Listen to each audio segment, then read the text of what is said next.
48 hours after the terror attack in Pahalgam, Prime Minister Modi made his first public statement in Bihar. In the Hindi heartland, he spoke uncharacteristically in English. Resolve writ large on his face. The Prime Minister has warned terrorists and their backers of unimaginable punishment. What will be India's response? Over the next 1 hour, we will wargame India's next move with some of the country's top military strategists. But first up, listen to the Prime Minister's thundering warning.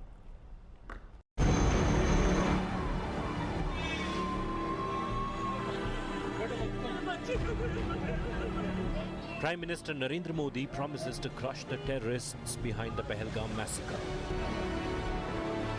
In his first public meet after the terror attack, Prime Minister Modi began his rally in Madhubani in Bihar on Thursday by paying homage to the 26 people who died in the dastardly attack and observed a moment of silence. The Prime Minister vowed stern action against the perpetrators of the horrific terror attack. अब आतंकियों की बची खुची जमीन को भी मिट्टी में मिलाने का समय आ गया है. Modi asserted that the terrorists who carried out the attack and brains behind it will be punished beyond their imagination. जिन्होंने ये हमला किया है, उन आतंकियों को और इस हमले की साजिश रचने वालों को उनकी कल्पना से भी बड़ी सजा मिलेगी. Prime Minister Modi also issued a stern warning to the perpetrators of the Pahalgam terror attack, declaring that India will relentlessly pursue every terrorist and their backers. 22 अप्रैल को जम्मू कश्मीर के पहलगाम में आतंकियों ने मासूम देशवासियों को जिस बेरहमी से मारा है, उससे पूरा देश व्यथित है. कोटि कोटि देशवासी दुखी हैं. सभी पीड़ित परिवारों के इस दुख में पूरा देश उनके साथ खड़ा है. While addressing the public meeting, Prime Minister Modi switched to English and sent a message to the global community. I thank the people of various countries and their leaders who have stood with us in these times. From the soil of Bihar, I say to the whole world, India will identify, track, and punish every terrorist and their backers. Terrorism will not go unpunished. Prime Minister Modi had earlier ordered surgical strike and Balakot airstrike to avenge the Uri and Pulwama terror attacks on security forces. आतंकवादी कान खोल के सुन ले, यह देश इस बात को कभी भूलने वाला नहीं है. पाकिस्तान के हुक्मरान सुन ले, हमारे 18 जवानों का बलिदान बेकार नहीं जाएगा. आखिर पाकिस्तान बालाकोट की घटना, उसके बाद भी उसके अभी भी उनके एयर स्पेस शायद अब खोलना शुरू किया है. 1.5 महीना हो गया. The Resistance Front, an alleged front of the Pakistan-based Lashkar-e-Taiba, has claimed responsibility for the Pahalgam terror attack. India has already announced a series of diplomatic measures aimed at Pakistan, including the suspension of the Indus Waters Treaty. It is only a matter of time that India hits back, as it did after Uri and Pulwama. With camera person Deepak Kumar, this is Rohit Singh in Jhanjharpur for India Today. Prime Minister Narendra Modi, speaking in Bihar's Madhubani, has said the terrorists will not be spared, strong action will be taken against them, punishment will be significant and stringent, which these terrorists would never have thought about. India will identify, trace and punish every terrorist and their backers. We will pursue them to the end of the world. India's spirit will never be broken by terrorism. Terrorism will not go unpunished. Look at the operative words here. Punishment will be significant and stringent that the terrorists would never have thought of. India will identify, trace and punish every terrorist and their backers. Now that is a clear public signaling of political intent. What does this mean militarily? To try and understand the messaging that the Prime Minister has delivered to our enemies in Pakistan, I am joined on this broadcast by some super sharp minds cutting across different agencies and forces. Allow me to introduce first Lieutenant General Satish Dua. He's been former General Officer commanding 15 Corps in Kashmir. He's been Chief of the Integrated Defence Staff. It's the gentleman in the purple tie. I have with me on this broadcast Air Marshal Sanjeev Kapoor in the Bandi, former Director General Inspection and Safety of the Indian Air Force. We have Admiral Shekhar Sinha, former Flag Officer Commanding in Chief of the Western Naval Command, the one who's just doing the Namaste. I have a super sharp salute. Tilak Deveshwar has been member of the National Security Advisory Board. He's the author of Pakistan Courting the Abyss, has been Special Secretary in the Research and Analysis Wing, and arguably one of India's finest minds on Pakistan. I have Rajinder Kumar. He's been Special Director of the Intelligence Bureau. And with me in the studio is Ambassador Yash Sinha. He's been a diplomat. He's been India's Chief Information Commissioner and has been an expert, multi-tenure expert on Pakistan. Has also played a role in arbitrating the Indus Water Treaty, which India has now suspended. So we've got an army mind, an air force mind, naval mind, an external intelligence mind, an internal security intelligence mind, and also a diplomat. So thank you very much, gentlemen, for joining us. Now, I want to go across to General Dua first, because let's try and distill into military parlance what political messaging the Prime Minister has said. When he says the punishment is significant and stringent that the terrorists would not have thought of, we will identify and trace every terrorist and their backer. You know, backers typically would be, say, the ISI or the Pak Army. Just try and explain to our viewers, what do you think the Prime Minister really means when he speaks as publicly and as clearly as this? I think, Rahul, the Prime Minister has left nothing to imagination. He has been very clear, very unambiguous and curt about it. He has said very clearly that we will identify the terrorists, we will pursue them wherever they are, and he said to the ends of the earth, anywhere in the world. And we will not only target them, but we will also target their backers. Because if you kill a few terrorists, others will come up. That happens all the time. So I think that message is very clear. It reminds me of that movie, Munich, when the Israeli Mossad got after all those who killed the athletes in the Munich Olympics. And we know what happened. So the point is, today, the statement has been given by Prime Minister. He cut short his visit to Saudi Arabia. He cut short his visit because they said he got the message. Every person who was killed, they were identified by their religion. The male was killed and the female was told, the lady was told, woman was told, go and tell Modi. Everyone who said this, they didn't say go and tell the army. They said go and tell Modi. Everyone said this. There was a clear message in that from their side. And Modi got that message. He came back and he's actually announced this. This is what the Raksha Mantri, the Defense Minister, had announced earlier. The same, very similar words, that हम सिर्फ उन तक नहीं पहुंचेंगे जिन्होंने ये किया है, पर हम उनके जो पर्दे के पीछे जो उसको अंजाम देते हैं उनके उन तक No, so most of those पर्दे के पीछे people are in the Pak Army or the ISI, General Dua. Absolutely. Is it correct if I understand that this means the Prime Minister has publicly signaled that if RAW is able to identify officers in the ISI and the Pak Army who are involved, like Major Sameer was in the 2611, that we'll now go after them?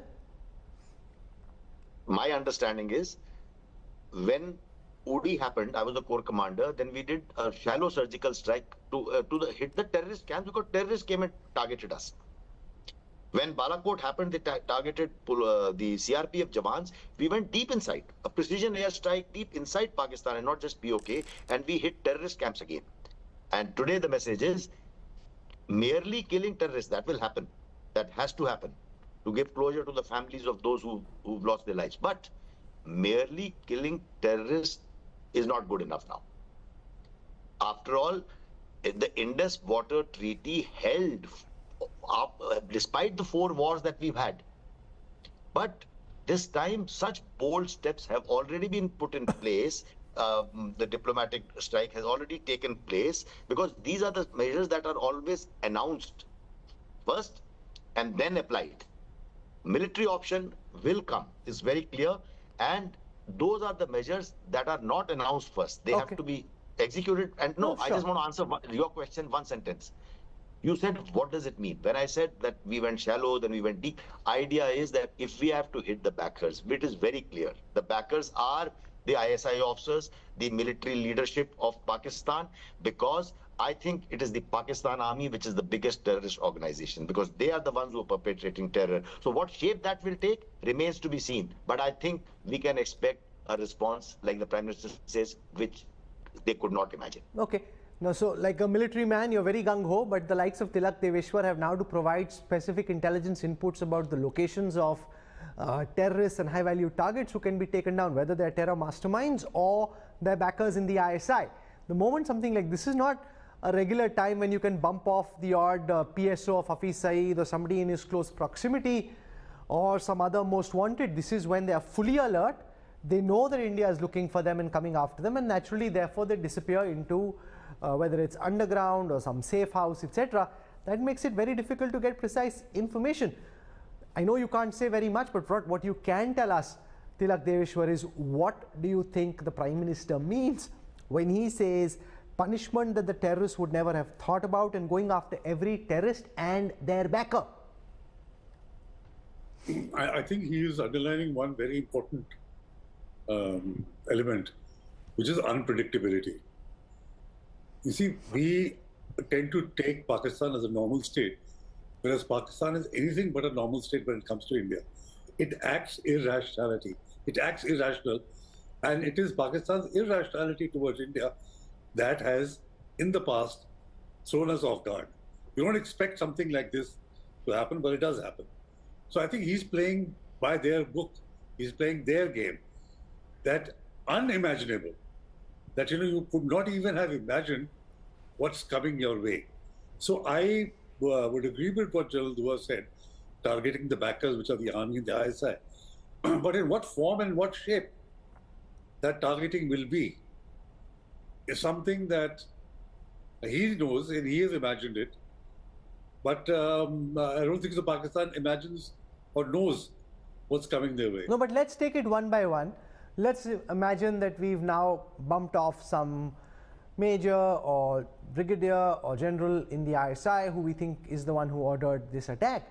If it's a Pak army officer serving or retired, Pakistan will A, deny it, B will say there will be a response, like there was. They declared a response to the Balakot airstrikes. Then how do we manage the escalation ladder? So what happens? So we attack, we kill, say somebody we think is responsible, they'll want to come for it. Does it then, according to you, mean that we run the risk of war?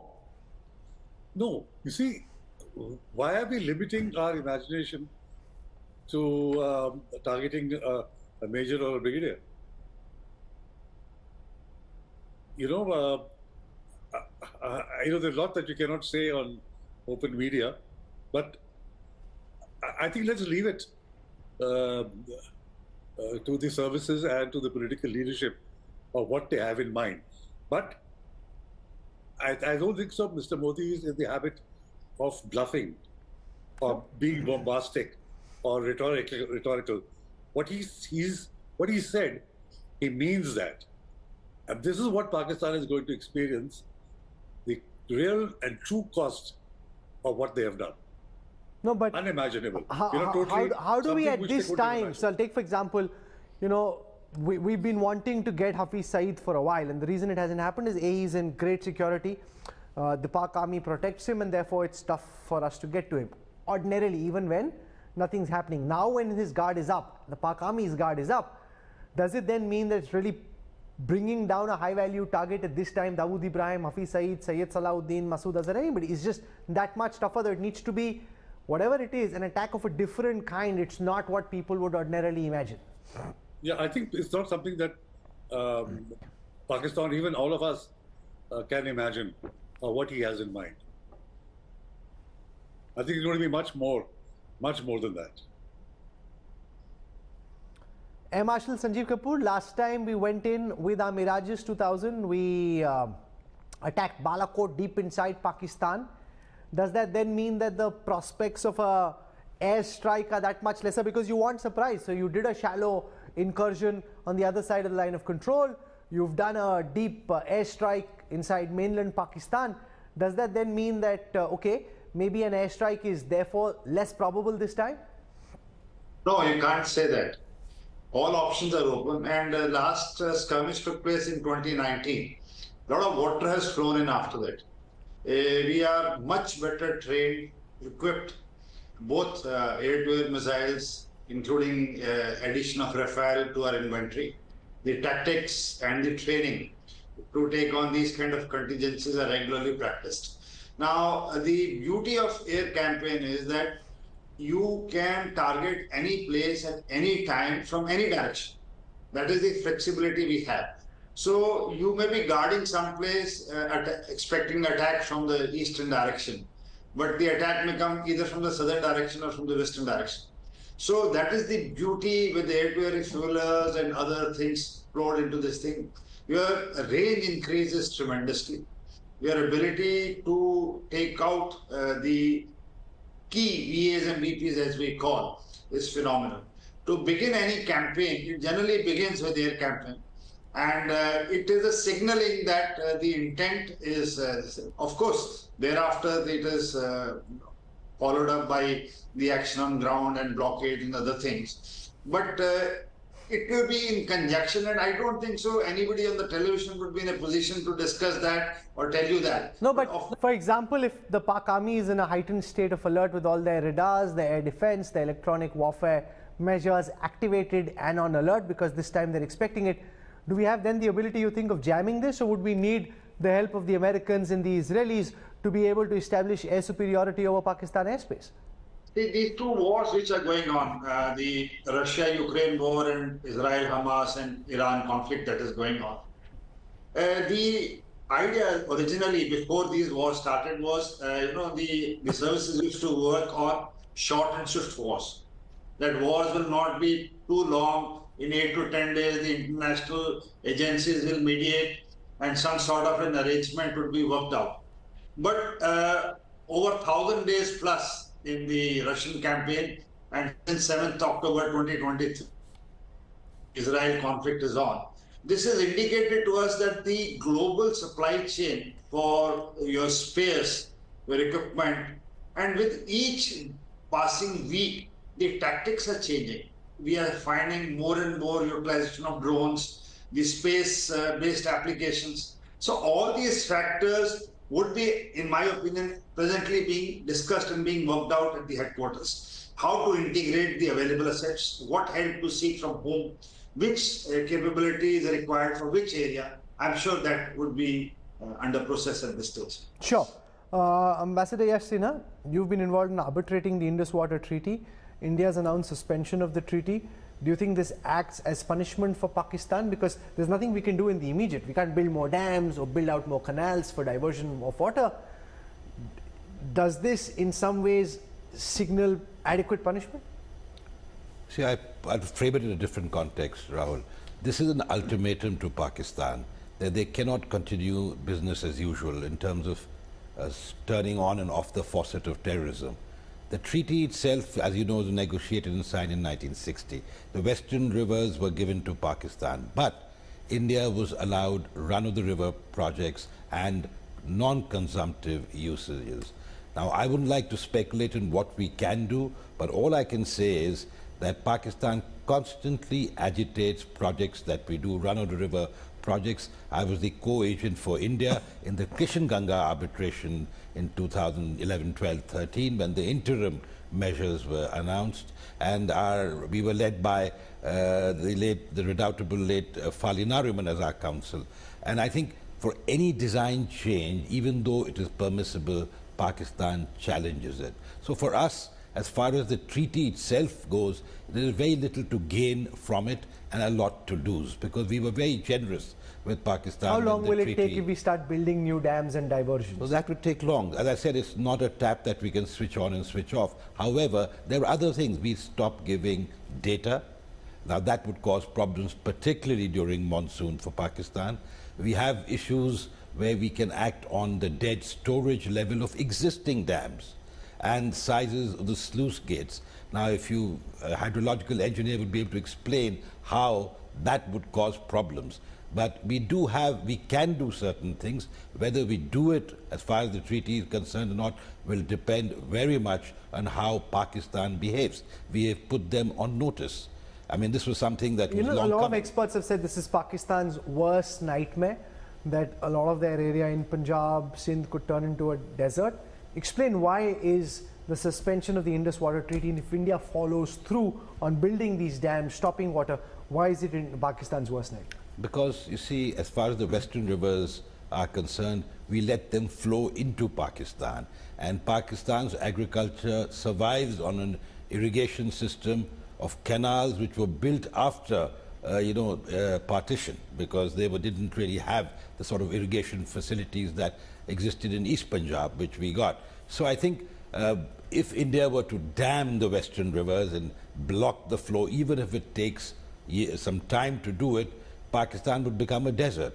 Now that is not happening. So we have to be realistic. It's not happening now. Whether it can happen in the future, well, time will tell. No, but the other concern is if we do this to Pakistan with the Indus Water Treaty, what if China does this to us with the Brahmaputra and the other rivers that come from China? Well, we'll have to see whether it's possible. You see, the question is we have to examine the role of the upper riparian and the lower riparian. You mentioned the Brahmaputra. Brahmaputra is a huge river.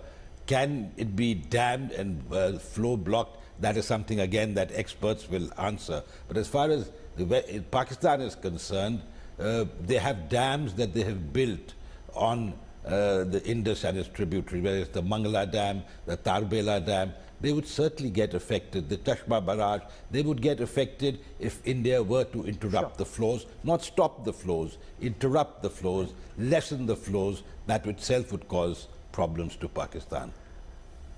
Admiral Shekhar Sinha, we've had the Army Special Forces in action once. We've had the Air Force bombard Balakot. Is the Navy ready and raring to go this time round if the opportunity comes? Well, Rahul, first thing is, that I'll come back to the questions that you have been asking. If the Prime Minister says that, they would not have imagined, I would believe that it will be a combination of economic, kinetic, and intelligence action, which will actually dictate the end result of what the Prime Minister has said. I would think that it will be, all three services and the intelligence, both the external and internal intelligence, to cause the kind of damage that we are talking about. Navy, yes, as far as the force levels are concerned, we are much stronger than we are not looking at full-fledged combat, and therefore it will have to be a blockade, it will have to be a trouble created. Do you think the Indian Navy, we did it in 1971 during the Bangladesh Liberation War, at this moment do you think the Indian Navy can enforce a blockade of Karachi Harbour? See, enforcing a blockade, making a blockade and thereafter sustaining it, it's a little long-drawn procedure. It doesn't happen all of a sudden. How long for the non-military mind will it take if we were to try for the Indian Navy to be able to create a blockade of the Karachi Harbour? See, the point is that, it leads to actually a full-fledged war. It will call for a full-fledged war. So now the politicians have to decide, are we heading for a full-fledged war? If the answer is no, for a short term, Yes, it can be. Then what happens if they want to break the blockade? If they want to break the blockade, then you have to sink their ships or sink their merchant ship. Now that is you're inviting a war. So I No, don't but think would that the China typically, with the assets that they have in the Indian Ocean region, try and come to Pakistan's defense at a time like this, given what happened in Pahalgam? Why do you say no? No, I don't think that China is going to participate in any kind of action along with Pakistan. China has maintained a policy of keeping away from this in every war. But one point I want to make is that we should certainly politically, intelligence-wise and military-wise, we should assist Pakistan in its breaking into pieces on its own. How do we do that? Happening. There's a lot of talk that we can separate Balochistan from Pakistan. If India were to get in... It's already happening. No, that's the organic process, which is the trouble within Pakistan. I'm saying if... We should help. We should help them to achieve it faster. No, through military means or non-military means? No, obviously it will. When I say intelligence and all the services, it's a combination of these effects, right? It's a combination of all these actions. How do you help an agitating group or agitating people in that area to achieve their objective? Okay, this is a good thought you've brought out. Can India help break Pakistan up? You know, remember, Indira Gandhi got a lot of credit for breaking Pakistan into two. Can Balochistan, for example, be separated from the rest of Pakistan? So I'll come to that. One more point, Rahul. Rahul, one more point. Yes, yes, sir. It is, it is not the question of terrorists are doing all this. No, it is a question of thought process. It is a question of ideology on which the two countries have been separated. And you cannot kill the ideology till you break up the whole system in Pakistan, right? Sure. So ideologies don't get killed. You kill somebody today, but the system does not change because the system is geared up to be anti-India, to be anti-Hindu, if I may say so, and therefore it will continue. I mean, there are children who are being taught anti-Hindu things in school, in colleges. Sure. I think Ambassador Yash is there, he will tell you. You know, Rajinder Kumar from the Intelligence Bureau, this is a massive intelligence challenge to my mind, to my non-military mind, because all the assets that say our assets would have been, all the targets that our assets would have been surveilling would be taken into safe houses, moved away from their common locations because they know that India is coming for them. So how then, without getting into operational details, Mr. Kumar, do you think we can identify and establish exactly where to attack at a time like this?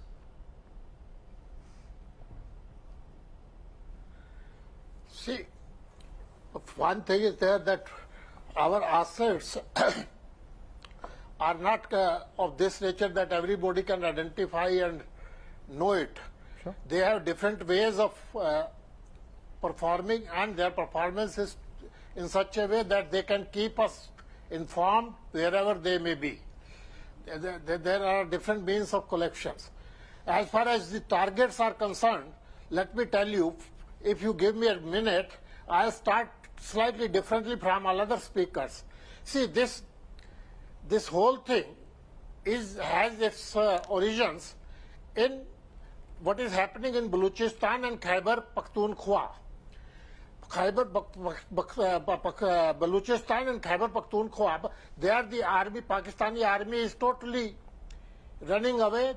People are deserting, they have no control. Now, see, they are under so much of pressure, and the government in Pakistan is illegitimate. It is in that context, if you hear the speech of General Munir, you will find that he clearly indicates that Hindus should be the target. And it is all the covert operations are planned are cleared. I am a person who has planned covert operation, but let me also tell you, the covert operations have clearances from the highest level. So Munir knows about this operation, he was active in this operation. He is one of the co-accused in this operation, in my thinking. No, sure. But let me ask this question to Tilak Deveshwar. Mr. Deveshwar, given the timing of this attack, and I agree with the IB officer Rajinder Kumar when he says that the Pak Army chief likely knew, because an operation of this nature, which is quite clearly going to invite Indian retribution, couldn't have happened at a junior level. Why do you think the Pak Army chief cleared an operation of this nature, given that Modi ji had already signaled he would come for them? See, a couple of points here. Very interesting question that you raised. Pulwama happened when Munir was DG ISI. And now Pahalgam, when he is the army chief, he seems to have some fondness for the alphabet P. Second, the speech of his. I am quite convinced that that was the first step towards his plan to get an extension in November, by trying to show himself as he's the man in charge and he's the person who can take control. And what has happened in Pulwama, Pahalgam, and I agree it's cleared, but had to be cleared by him, is the next step of his extension, trying to get an extension. No, but he already has an extension. The rule was amended in November 2024 to allow for him to stay on as chief till 2027. But he has to be granted. He has to be granted that clause is there that he can be given an extension, but the Prime Minister has to give him that extension. It's not automatic. So you think this is Munir trying to get an extension till 2027? Because I just want to tell our viewers that there was a law passed in November 2024 which allows for the term of the Pak Army chief now to be 5 years rather than 3. So you think he's trying to force the civilian establishment to grant him an extension? That's what this is about? And you will find, as a corollary to what I'm saying, you'll find very soon posters coming up in Islamabad and Rawalpindi that, Asam Munir is the savior, and, all the kind of things that happened to when Rahul Sharif was the army chief. And then... Does he have political ambitions? Nobody, and I just want to tell our viewers, because I've read a lot of what Tilak Deveshwar has written and said over the years. He really is one of our top experts in Pakistan. Do you think General Munir has political ambitions, sir? Right now, no. I think right now he'll be quite happy getting another 2 years, and thereafter he could think of political ambitions. But when this attack happens, and given the current state of the Pak economy and the troubles they already have in Balochistan and Khyber Pakhtunkhwa, how does he deal with the consequences? I mean, it is absolutely correct that they're facing a very serious problem in Balochistan. Yes, but you are thinking strategically about the long-term consequences. The Pakistan Army doesn't think so. The Pakistan Army have one template that whenever a foreign dignitary visits India, when President Clinton came in 2000, they had Sati Singh Pura. Later on, there was, I think, Assistant Secretary of State, Christina Roca, who came. You had Talujak. So that it is the same template. No, so Admiral Shekhar Sinha said India, the unimaginable consequences we can impose on Pakistan is to break Pakistan up. Can India break Pakistan up in your view? Can we separate Balochistan from the rest of Pakistan? You're a top Balochistan expert. I don't see why we should even try. Pakistan is imploding. I've mentioned this in my various books. Pakistan is imploding from within. Just be patient and it will happen before your eyes. How do you think it will happen? Because most people, when they hear Pakistan will break up, they think this is wishful Indian thinking. No, but I have demonstrated, documented. We don't have the time for a long discussion on this. But take simple case of water. We talked about the Indus Water Treaty. Despite having the full force of those 3 rivers, Pakistan is actually running dry because of mismanagement of its water.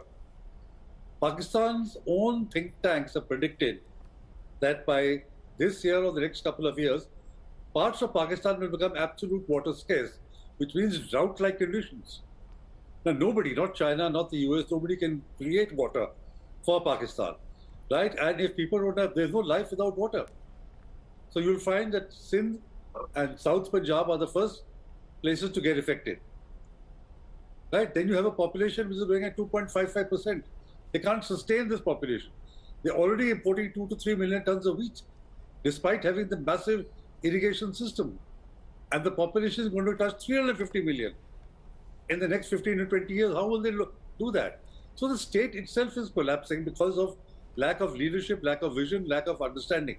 Ambassador Yashdin, you think India can break up Pakistan? Tilak Deveshwar says we don't need to, they'll break up on their own. Well, I tend to agree with Tilak. I think Pakistan is imploding.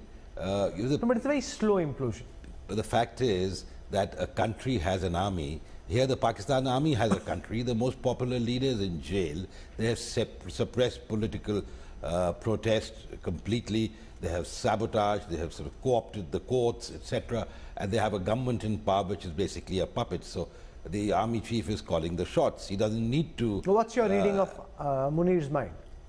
I haven't met the gentleman, but from what I can see, he's a product of that jihadi mindset which was ushered in during Ziaul Haq's time, and you've continued. The Pakistan army has been imbibed with that virus. So the problem is when the people of Pakistan realize, and I'm sure they realize, they're unable to do something about it, when adventurism, Pakistani adventurism of their military, of their chief, when it comes with a cost, and when the common man has to pay that cost, then obviously there will be a realization, there is a realization, but there will be some action.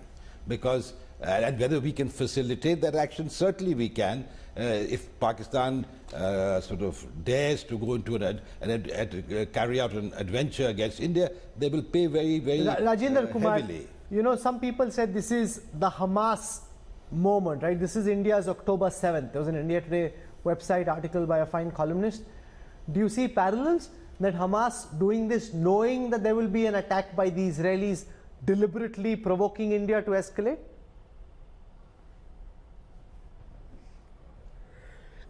See, I don't see any parallel between Hamas and these people.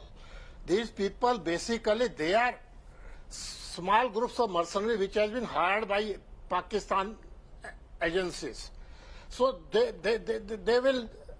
keep on sending them, and they come here, they carry out their actions, and either they get finished or they go back.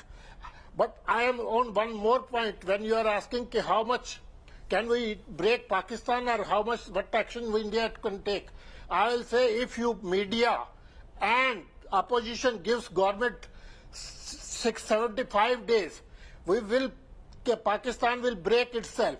We have to just do one thing: send tanks on the borders, send artillery on the borders from Palanpur, from Kargil to Bhuj, and you will see, and occasional sorties by the Air Force, and you will see Pakistan will get bankrupt in 1 month, and they will have left with hardly anything to fight with India.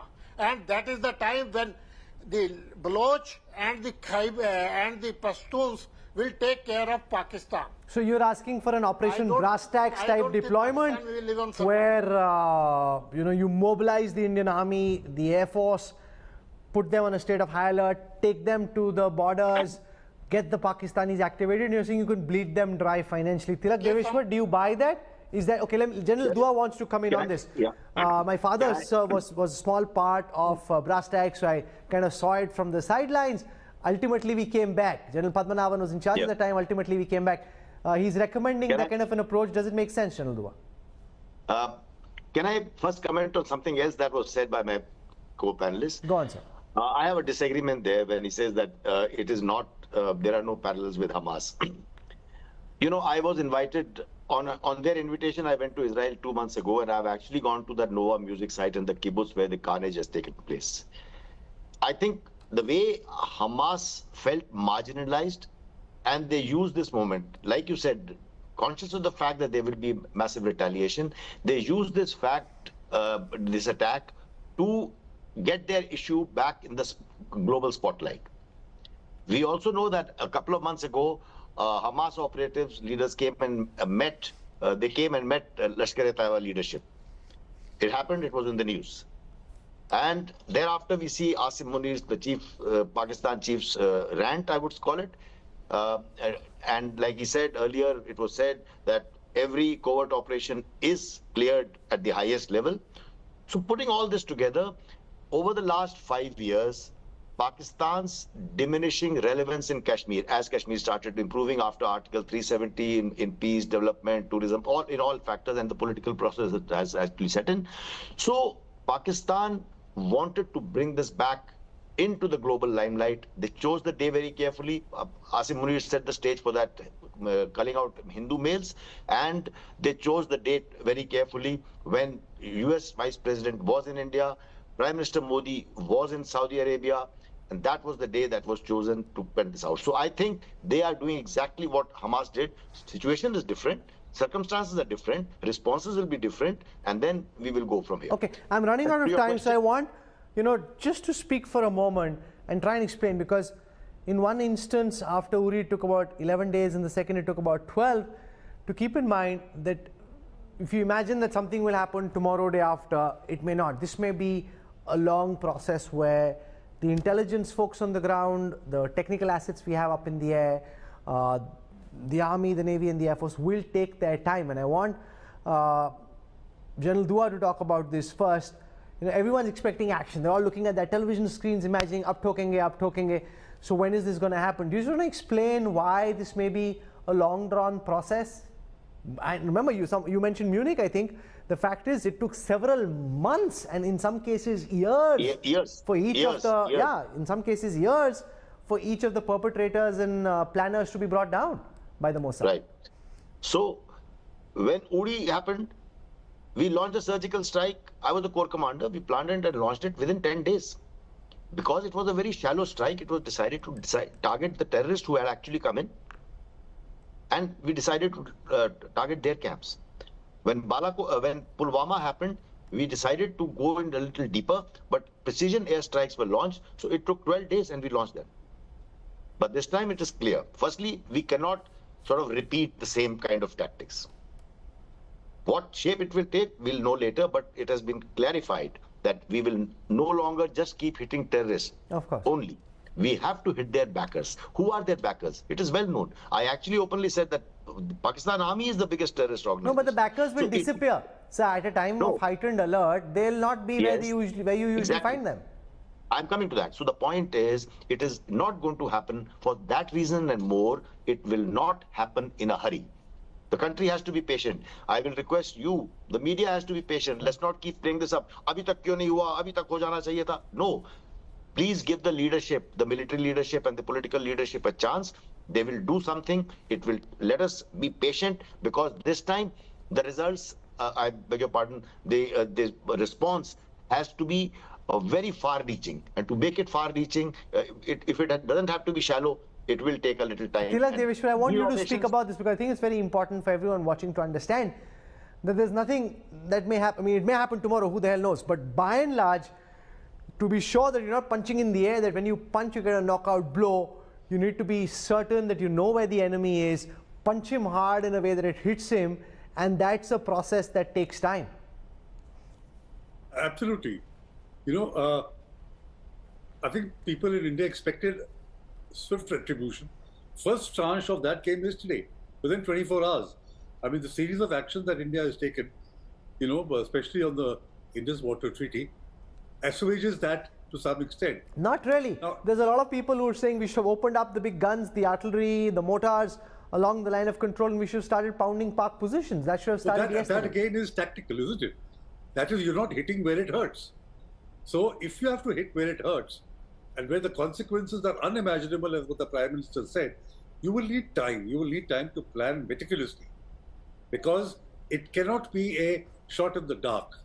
It has to be very cold, calculated retaliation or action that will make sure that Pakistan is not in a position to repeat a Pulwama or a Pahalgam ever again. So for that, I think all of us should be patient. No, but is that achievable? Give the government time. Ambassador Yasena, do you think it's possible that we strike back so hard below the threshold of escalation to war that Pakistan learns a lesson that Pulwama and Pahalgam should never happen again? I'm sure it's possible, but I wouldn't like to second guess what the government is going to do. And as one of your panelists say, we have to show patience, because if we want to achieve results, and yet you do not want to escalate into a full-blown war, we really need to plan meticulously.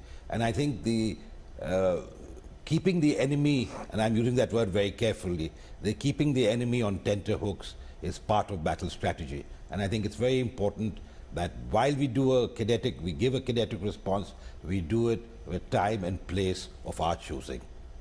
Rajinder Kumar, you want to talk about why it might take time and the challenge in ensuring. I just want to give that example. Let's assume you identify a launch pad like a Balakot or a place where they are being trained. They can just move them out into neighboring villages, and then when you strike, Pakistan can claim that civilians were killed, and therefore identifying the right targets and ensuring that you hit them successfully is important, and that's where the role of the intelligence becomes very, very crucial. Yes, that's very important that the proper targets are identified. But let me also tell you this, the terrorists don't stay in one block. They always stay scattered in different places.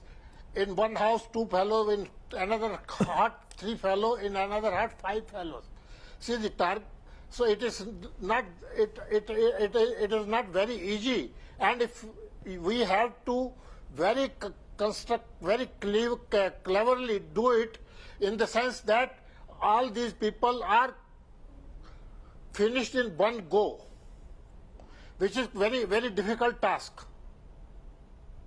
No, that's a very difficult task, because General Dua, how many forces do you send in? You know, it's not like this is the Mossad where you can go in against a substantially weaker enemy. While of course we have the military advantage, the asymmetry is not as much as it is between Israel and the Hamas, for example. No two situations can be equal. That's a very different country and a different setup and different dynamics. The level of forces, the timings, you know, these are the things that actually we cannot second guess. And I would venture enough to say that we should not even try to second guess over here, because we might sort of end up giving some ideas. We should not try and second guess the force levels, the timings, the targets. We should leave that to the leadership, both political and military. Air Marshal Sanjeev Kapoor, last time, you know, we had a helicopter brought down in friendly fire. We had an Indian Air Force pilot, Abhinandan Vartaman, whose plane dropped and he fell in Pakistan. Do you think we've learned from, has the Indian Air Force learned from those lessons? Are you confident that what happened last time won't get repeated?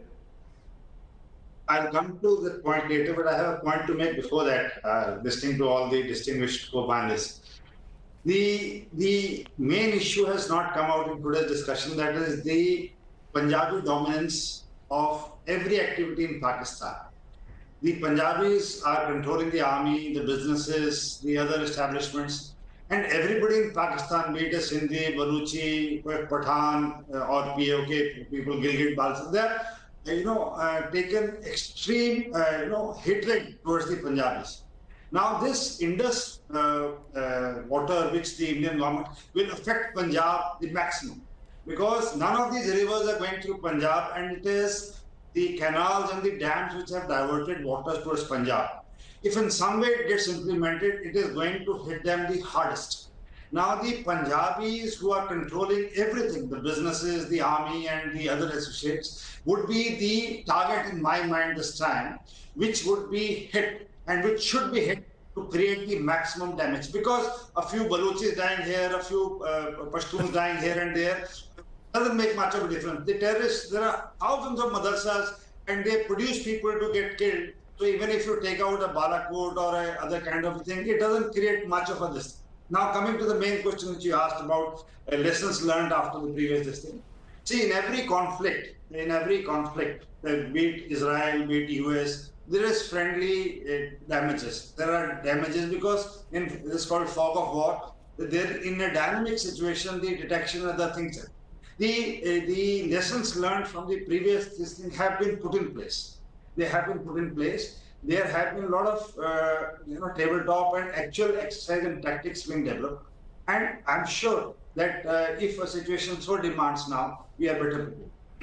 Okay, Admiral Shekhar Sinha, as I conclude this discussion, your message to everyone watching in terms of what they need to keep in mind, because my sense is patience.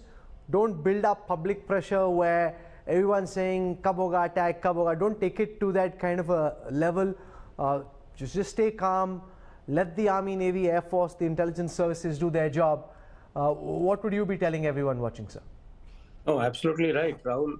If you look at the intentions of the Prime Minister, these are time-consuming, and it is something permanent in nature.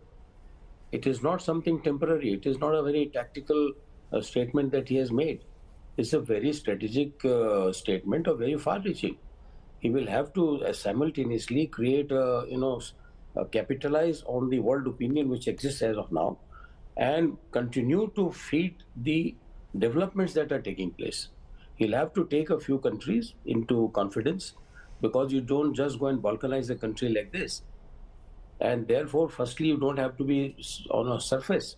You have to assist Pakistan in imploding. You have to assist the people in taking Pakistan apart. Unless you take out this Punjabi element from this entire issue, then the army is not going to learn. Okay. But we have to be very cautious, about the nuclear weapon, falling in the hands of somebody else, or will that be taken out first? These priorities will be worked out by the government and the military and intelligence leadership. We've had a very high quality discussion. I mean, there are things that can't be said on television, but from what can be said, you heard some super sharp military, diplomatic, intelligence minds give us their sense of the state of play at this moment. My sense, be patient, let those who know do their job. Ambassador Yash Sinha, thank you. Thank you very much to General Dua, Air Marshal Sanjeev Kapoor, Vice Admiral Shekhar Sinha, Tilak Deveshwar and Rajinder Kumar for joining me and for enlightening us with the depth of your experience and knowledge, and telling us how to frame our thinking at this time when India waits for Prime Minister Modi and the Indian Armed Forces to strike back. Thank you for tuning in. Goodbye. Good night.